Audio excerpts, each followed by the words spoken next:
Okay. All right, ready? Yep. Mm-hmm. All right. Hey, everybody. It's Danielle Damiano with Real Estate Secrets Unlocked. And I'm so excited to be here today with Angie and Jeremy Guillette of the Guillette Group. And really excited to talk to them. They're definitely a high producing team, but they're also a husband and wife team. So I'm excited to talk to them about, how they got started into the business, as well as how it's like working as a husband and wife team. And so let's get started. Let's jump right in. Thank you, first of all, so much for being here. I really appreciate it. I know you're busy. And so to take time out of your day, it really means a lot to me. But I know that we're thrilled to be here as well. What's that? We're thrilled to be here as well. Yes. Thank you, Danielle. Okay, so let's get started. So Angie, let me ask you, how long have you been in real estate? So I'm in 6 years now. 6 years. Okay. Yes. And so you've literally seen your business like double and triple and quadruple. I mean, you've had a lot of success in a short period of time. In fact, more success than some people who have spent like a lifetime in real estate have been in. So, and you're not from the Southwest Florida area. You relocated, right? We relocated here from the Midwest about 10 years ago. Okay. And so when you relocated, what were you doing? So at that time, Jeremy was a traveling sales professional. So he was on the road. So I was a stay-at-home mom for many years. So I was on the PTO executive boards, and I was a tennis professional. So I was doing a little bit of tennis teaching on the side while my kids were at lessons and stuff. But that was pretty much it. I was managing the home and the kids. So, wow. So, okay, 3 boys. You have 3 boys. So you're home managing the 3. What made you say one day, you know what? I think I want to get into real estate. Yeah. So it's actually, it was a decision. So we had decided, Jeremy and I, we went on vacation. We went on where did we go? St. Croix. Yeah. And I'm a big reader. And he said, I want you to do me a favor, and I want you to read this book on real estate investing while we're on vacation. And then I want to talk about it. And you should have seen how excited she was when that was my request. Yes, that was not the types of books I was planning on reading on that vacation, but I said, all right. He'd been trying to get me to buy property, and I was just kind of not super open to it. I was a little closed-minded. I kind of grew up in the Midwest where you're grateful for what you have and blah, blah, blah. So I read the book, and I was very intrigued by the book. I don't even remember what the name of it was. Weekend Real Estate Investor or something, maybe. So I don't either. And I can't find the book, which is crazy. To find it again. It was the craziest book. It was about a guy worked at Montgomery Ward, and every time he was promoted, he would be relocated, and then he would keep the house that he has, turn it into a rental. He would take his move allowance and buy another home. And after his 5th or 6th move, he was making more and investing in real estate than he did as a manager at Montgomery Ward. So it's old, it's dated, but it became the sweet spot of our investing strategy, buying single family, 3-2s, 1,500 square feet. You attract a young family typically, and you might get them for 5 to 6 years, non-HOA. So the revenue is good. Anyways, if anyone knows what that book is, please let us know. Yeah.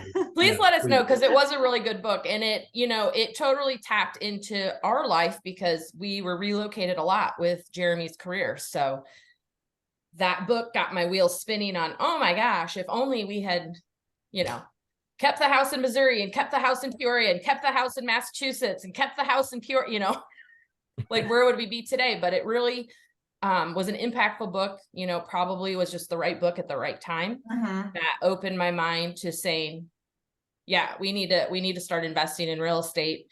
And gosh, it sure makes sense for me just to get my license, because we're going to start, because we made a commitment. We're going to start buying property on that vacation. And then, and we did. We bought our first property a couple months after that. But in the meantime, I started working towards getting my license, because it just makes sense for me to be the one writing the offers.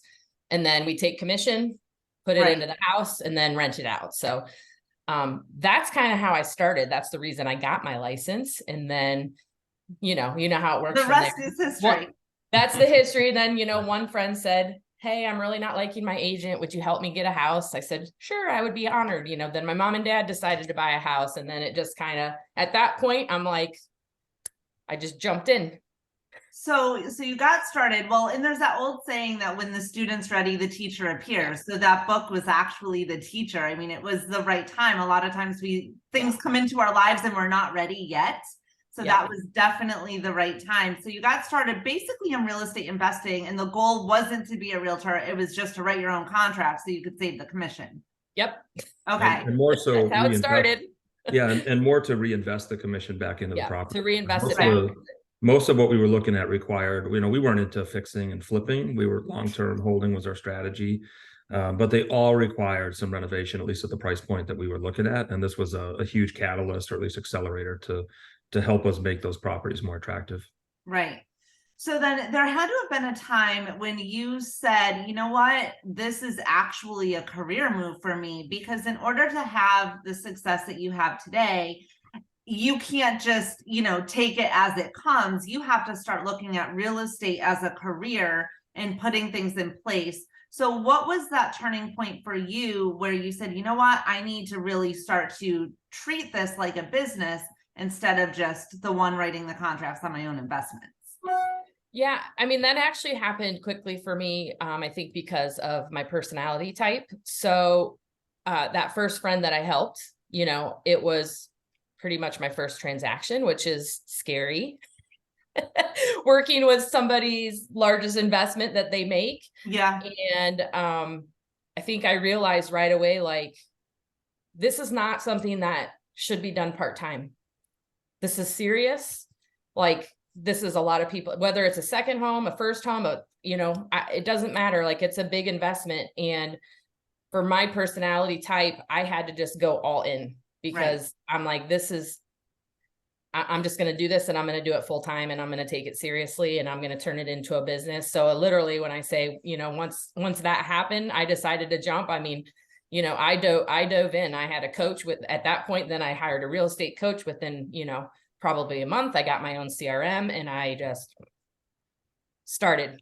So would you say coaching, obviously in the beginning, starting out, is one of the things that, helped you tremendously to get to where you are today, or to get to where, you kind of know what you're doing? Because it's hard trying to figure out, what am I supposed to do? What is a CRM? What goes into the CRM and that type of stuff?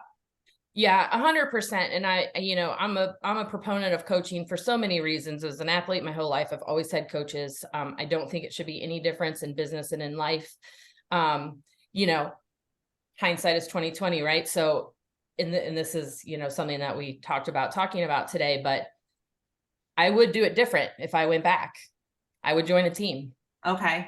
I would join a team that provides coaching, like, I feel like that is a faster ramp. And I think because I went it alone, granted I had a coach, but I still think that you ramp up a lot faster if you are surrounded by people who are successful and already have the processes in place. There's no reason to start from scratch. Exactly. And I didn't. I hired a coach, so I wasn't starting from scratch, but it still, was a lot of work. Right. But I just want to throw in too, because I think Angie's very humble. Danielle's obviously, you're a big partner of ours, us each pretty well. Two things I took from that is, one, and this is kind of a pet peeve of mine, but you heard, and I think you see why Angie is so successful.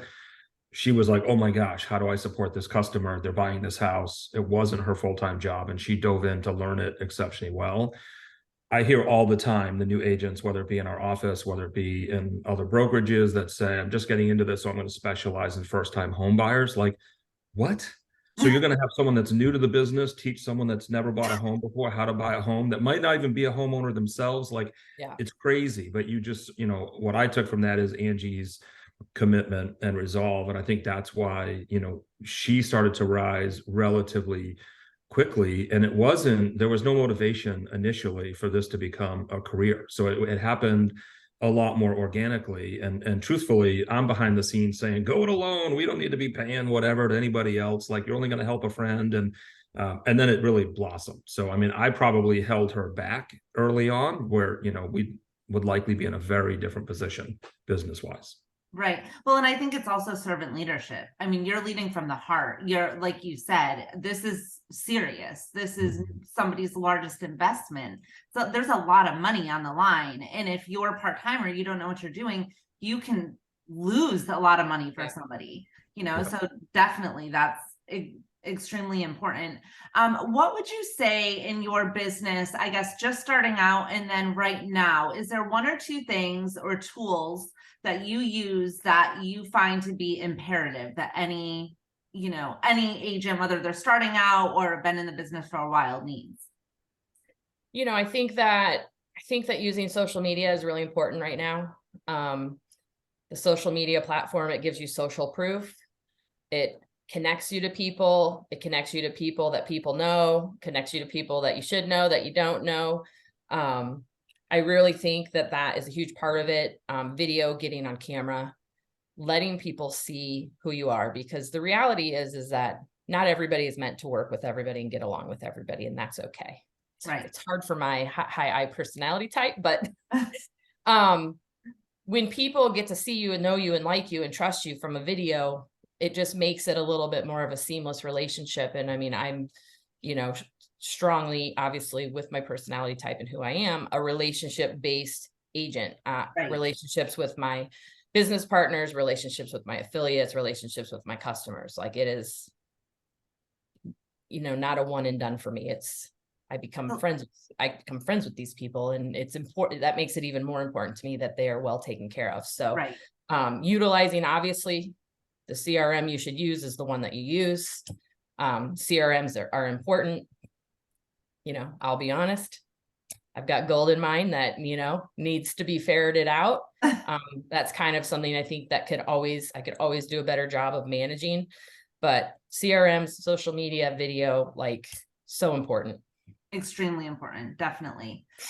Because people like to do business that they know, like, and trust. And even though they may not know you, seeing you on social media, they think they know you. And then they start to like you and they start to trust you when you have that presence on social media, which is huge, right, in our business right now. Because when I was starting out way back when, I don't know, I think it might have been MySpace. That was social media, and Google was Ask Jeeves. But you know, so now we're able to, I mean, we have way more ways to reach people now. It's a lot easier than when you started. Knock, knock, knock. Exactly. Yes. Okay, so now I want to get into, because there's so many people out there that either want, like, they're in a career in 9 to 5 and they're like, you know what, I want to get into real estate, but I can't do it because I can't give up, you know, my day job. Or they have a spouse that says, you know what, I want to jump in. I want to do this with you. I'm sick of being an employee and being wherever anybody else tells me where I have to be, you know? So what was that deciding factor or moment when you decided to say, okay, let's bring Jeremy in on the team? And then what were some of the steps that you had to put in place? Like, I'm sure it wasn't just okay, yeah, I'm going to quit my job and do this. Like, you have to put a plan in place. I mean, 100%. And I know Jeremy will, you know, jump in here. Like most things, right? It started on a whim and a conversation and you know, I don't even remember the exact moment, but I do remember having a conversation where he just said, you know, I'm kind of ready to not be on the road, you know, 300 nights a year. And, you know, it honestly was probably stemmed from him missing something of the kids, or missing a game, or missing a birthday, or I'm going to guess. And I just said, you know, in my head, I remember being like, all right, well, let's figure that out. I'm sure it wasn't quite I'm sure with my I'm sure it was a little more than that, but that's kind of how I don't remember going that way. Not at all, exactly. actually. I'm sure you don't. No. So it definitely stemmed from that. So, like, Angie and I've had many conversations about missing, you name it, first words, first steps, first birthdays, and then that continuing. I traveled on average probably 200 plus nights a year. Wow. In fact, I shared on social media recently my lifetime titanium status on Marriott, which doesn't account for the fact I was also diamond for many, many years concurrently with Hilton. So, you know, after 20, 25 years on the road every single week, leaving Monday, coming home Thursday, Friday, sometimes Sunday to Friday, I wanted to wake up in the same zip code, you know, as Angie and the kids, or the same time zone even would be a huge advantage.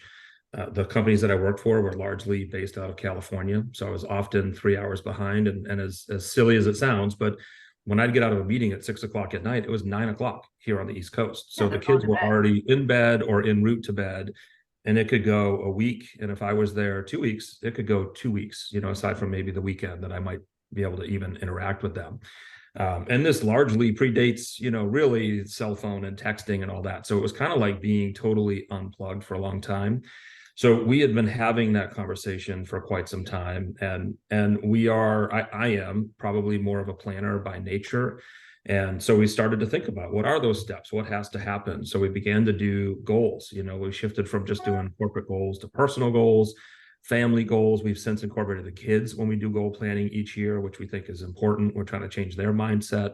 But we started thinking about, like, what does it take? What is the amount of income, that we need from Angie? How much do we have to save? How and when should I go get my licensing? Which, quite candidly, I did at 30,000 feet, for probably, I don't know, the better part of 3 or 4 months, just, a module at a time, doing the online training.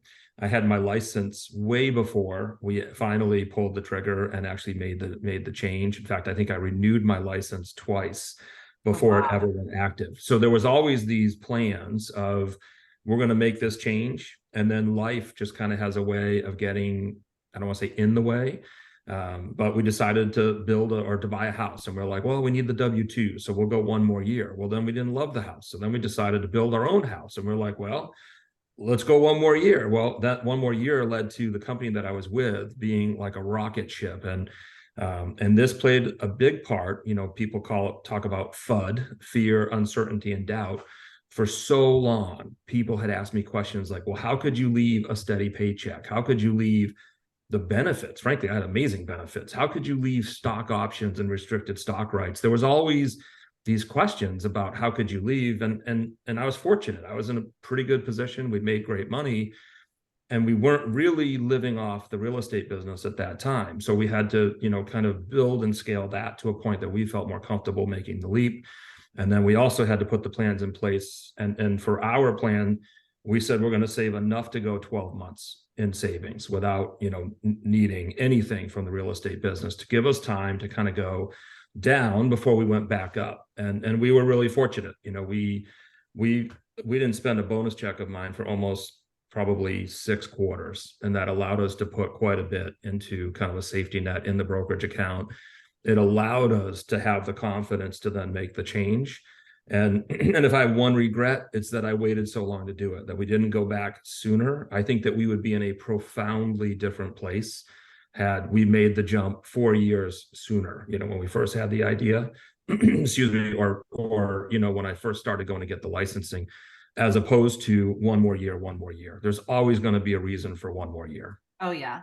And there's that old saying, the best time to have started was yesterday, and the next best time to start is today. Today, exactly. Yeah, exactly. Yeah. So, and I mean, a lot of factors play into that. I mean, he also has a wife who has, like, the security is a big thing. So, I mean, we literally, I don't, more than one time we're having these conversations for months and months, reviewing what our monthly nut is, reviewing what kind of buffer we want, adding in money. I mean, we made an aggressive savings goal, and we were like, all right, we're going to get that in the savings, and then we're going to pull the trigger. We're just going to do it. We're just going to do it. And then, and then Jeremy would make President's Club, and we would have a, Cleaning ladies are here. all expenses paid trip to Italy. So we're like, all right, well, we'll wait. We're going to take that one trip. And, and so we've, finally after COVID, where it was just insane for him, we were like, we just have to, because if you don't jump, you're never going to do it. So we just finally had to just say, we're going to do it. And it was scary, and we did it. And now. So one thing I want to point out. We should have done it 4 years ago. Yeah. One thing I want to point out is, with Jeremy working so much, and then we're going to get into what it's like, as working as a team in roles and stuff like that. But, basically, for anybody that's out there listening, that is also a single mom. Not saying Angie was a single mom, but if you're traveling the way that you were traveling, she's home with 3 boys and selling real estate, Yeah. And that was similar to me when I was in Miami.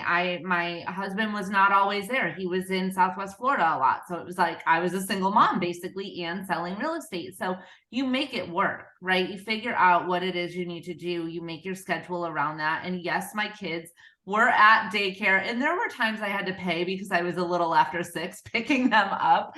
But Yeah. but that's, that's the hustle. So Yep. tell me what it was like once you moved, like you quit your job. Did you take a vacation, first of all, and say, I just need a break, or did you jump right in? So you'll love this. So for forever, I have wanted to like drive across the country.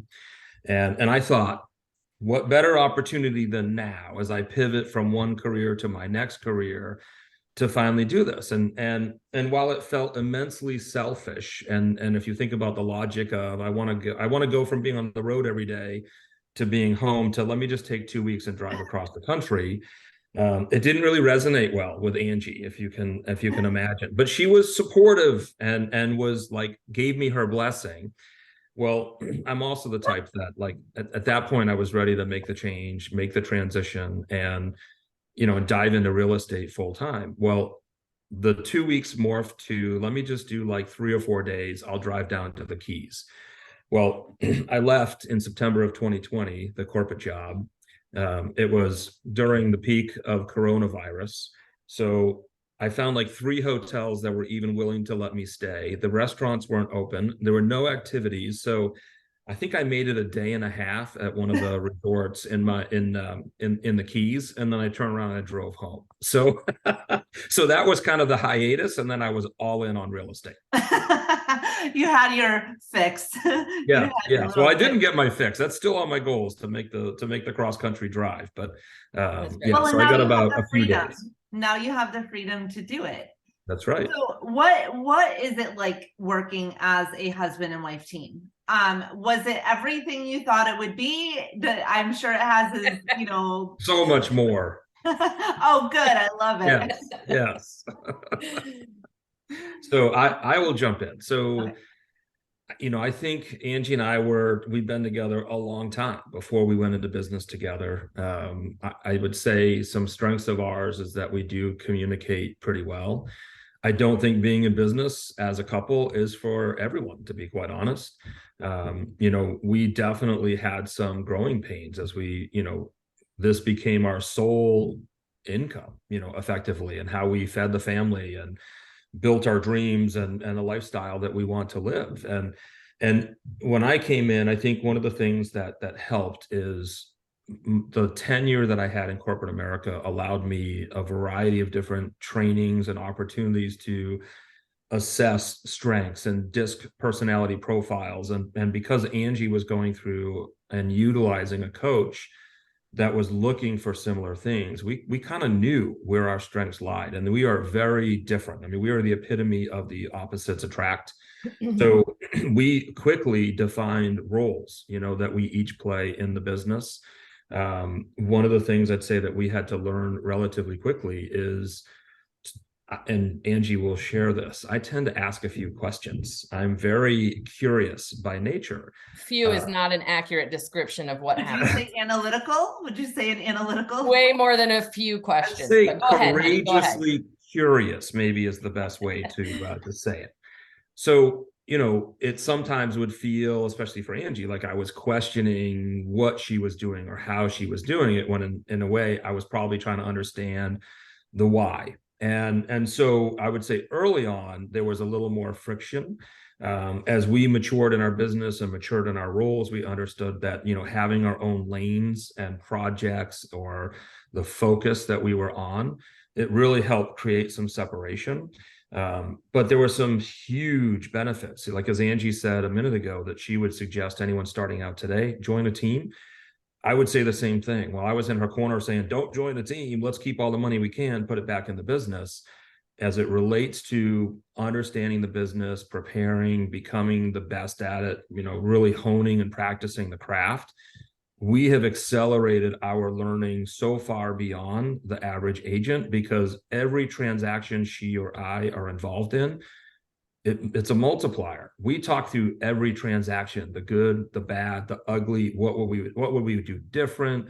something might not even have gone wrong. And we talked about what if scenarios. So the fact that we have just so much conversation around every detail of every transaction, I think really accelerated, quite frankly, why our growth outpaced that of the market. And it was because we were intimately involved, well, not just with each other, but with every transaction. I mean, truly about the conversations of how do we do this and what do we do here, and negotiation. I mean, it didn't matter. We just, there was so much dialogue around every transaction. So I think one of the things that, I'm hearing a lot between the two of you, and this is so important in any business, is communication. You guys effectively communicate with each other. And that is really what, allows you guys to work so good together as a team, and also being a yin and yang, right? Being different, because if you're the same, a lot of times that just does not work. So what do you see the biggest obstacle being in the business? And then I also am just curious what your roles are. Do you have specific, you're focused on marketing, social media, Angie's focused on contract negotiation? Do you guys kind of take your clients, and what are the roles within the business? Mm-hmm. Yeah, so we really kind of, set up lanes per, kind of our strengths. So Jeremy leads more of the listing effort and I lead more of the buyer effort. But we crisscross, we're starting to get a lot of past customers, repeat and referral business. So obviously I've already got those relationships. So depending on the situation, sometimes we tag team it, but we really kind of do try to stay in those lanes. He kind of spearheads the technology effort a little more. I do more of the community-based. I'm, very relationship with my roles in Women's Council and on the board and other things. I give a lot of time and effort and energy there.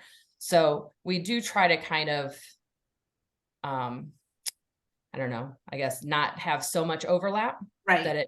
That it makes sense that we're maximizing both of our sets of time and still meeting our goals as far as being an organization that it's important to be involved in the community. It's important to give back. We give back portion of all of our stuff. We're involved in charities outside of even just the board and Women's Council. And, so we have a lot of crossover, but we do try to stay in our own lanes. Right. And, first of all, your marketing is phenomenal. I just have to say, who does the marketing? Do you outsource it?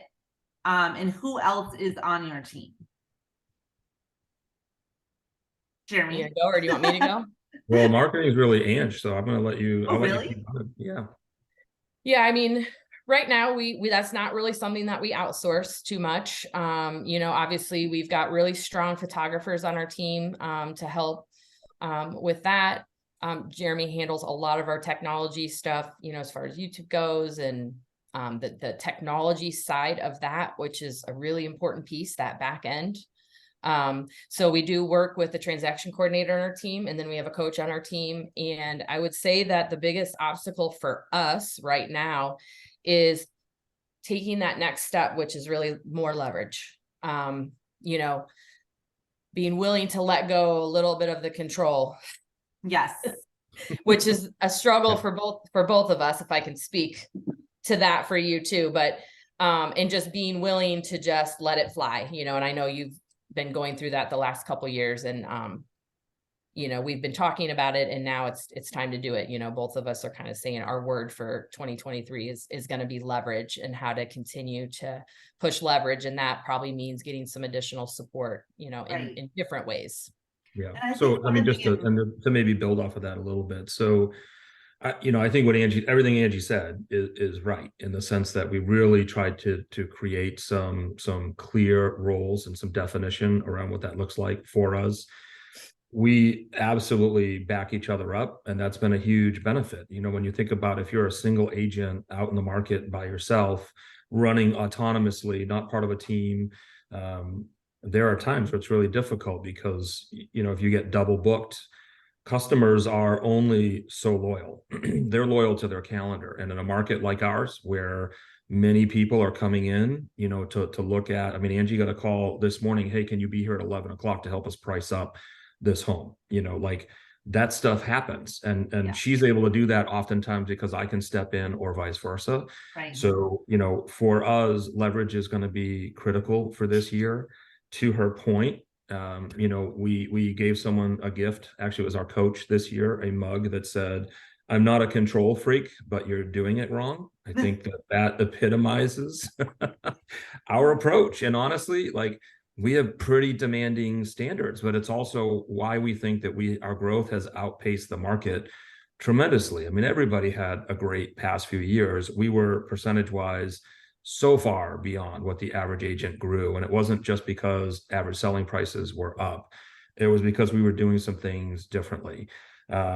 So we have I would say demanding standards, maybe is a good way to say it.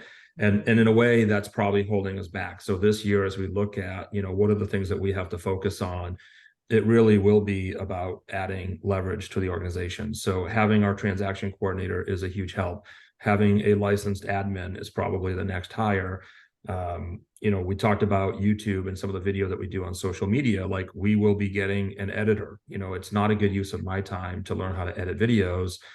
But when I didn't have a ton of customers, I leaned into it. So it was a practice that I kind of figured out that has helped our business grow. But it's something that I now need to turn over. And quite frankly, we know that the quality will actually improve.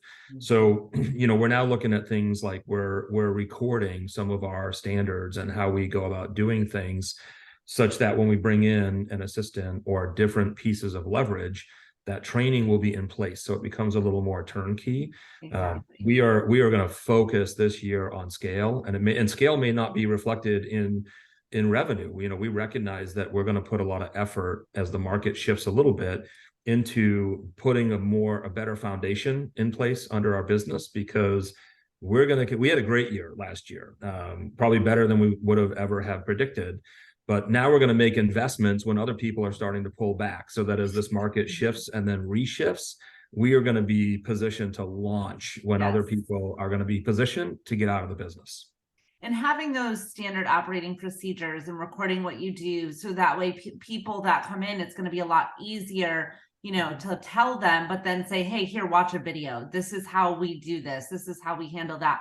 And then also having your core values for your team and making sure that you're hiring based on your core values, which is really important. There's a lot of people on my team that if I had my core values, before I hired them, I would have never hired them because they did not align. Right. Yeah. So, making sure you have that's huge. So 2 more things before we go. Number one, and I know that I have this issue with because my husband and I have been together since 2002, and we've been in real estate and mortgage ever since. So when we go out, let's just say on date night, it's business talk always. So sounds like a great date. I know, right? I mean, we talk about business all the time, and it's hard. It's hard not to when it consumes you and becomes your life. And also, quite frankly, when it doesn't feel like work, right? And when you love what you do, it doesn't really feel like business. But I do notice that a lot of our conversations go to that. So on your date nights, do you have something or is it the same where you're finding yourself talking a lot about business? So it is the same. And we both have said that in 2023, first, we're going to do better of having a dedicated date night. We just, kind of roll with it. It's not that we don't do it. We just don't really, it's not a priority, I would say. And we definitely talk about business a lot. And, Jeremy, you know him. So he is 100 million% a visionary. In his mind, is just, it never stops. Same. And I have, there are times where I'll just say to him, I just can't right now. And that's hard for me, but sometimes I just have to say to him, I just can't. You're going to have to just table that, and I'll be ready to go tomorrow, because sometimes my mind process is very different than his, and he's just constantly going, and he has all these great ideas. And so, it's been a couple of years now that we've been working together, and I've gotten better at being comfortable doing that. I'm not shutting him down. I'm not willing to not listen to his ideas. I'm just You're saying, blocking my best ideas, Danielle. I'm not exactly. I'm just saying I'm not prepared to handle that conversation right in this moment. Have you read And the book to your Rocket point, Fuel? we probably need to make a no business on date night, but it's hard, It and is we hard. do love what we do, and we know that we can just keep getting better, and we, that's a time for us to we're kind of outside of our office. So Right. it's like, sometimes it's freeing and Yes. more ideas flow when you're in a different setting than normal. So we are definitely guilty of the same thing, Danielle. And while we say we're going to do better, hey, I got no complaints about our 2022. So, So have you read the book Rocket Fuel? Yes. Okay, so I read the you're the first chapter. integrator. It sounds I'm like the integrator. He's the visionary. and that's Yeah. another reason why it works so well. And my Yep. husband is the same. I mean, I'll go to him at 10 o'clock at night with like da da da da da, and he's like, "I need to sleep tonight. If you, I can't. Don't talk to me about this Yeah. until tomorrow, because I can think about all this stuff and then go right to bed. It doesn't Yeah. bother me. It's still going on. I mean, I'll wake up in the middle of the night and be like, oh." Or have solutions to my problems in the morning because That's it right. consciously came to me. Yeah. So before we jump off, I have to ask, anyone that has been in real estate, even for a little bit of time, has always had like something funny, crazy, that has happened to them. What is the wildest, craziest, most eye-opening thing that has ever happened to you? Being in this profession. So, it's interesting because it's like, I know there's been things, and I think like, what are some of the things? The one that really stands out to me the most, and it was earlier in my career. So again, these are lessons that we learn and that Jeremy has had the benefit of learning from me. People always want to use the bathroom when you're showing property, right? And it's like, they'll say, "Can I use the bathroom?" And I'm like, can it wait till we get to the clubhouse? Sometimes it just can't wait. So I was showing a property and I had someone who just goes running into the bathroom, and I'm like, oh gosh. And then they come out, and of course, you know what they tell me? The toilet didn't flush. And I'm like, awesome. So the water was, of course, turned off. Thank goodness they didn't go number 2. But literally, I had to call the agent and get permission to go back, because I had to go to the grocery store and I had to buy jugs of water to be able to flush the toilet. My gosh. So that's kind of one of those things that only happens to you once. So now when someone goes running, I'm like, don't you go to that bathroom unless you've turned on the water. Oh my gosh. That's funny. Yeah, no, always. There's always some crazy story. And a lot of times agents don't realize like we've all been there. 100%. Yeah. So even I've been in 2 years now, full time, or just over.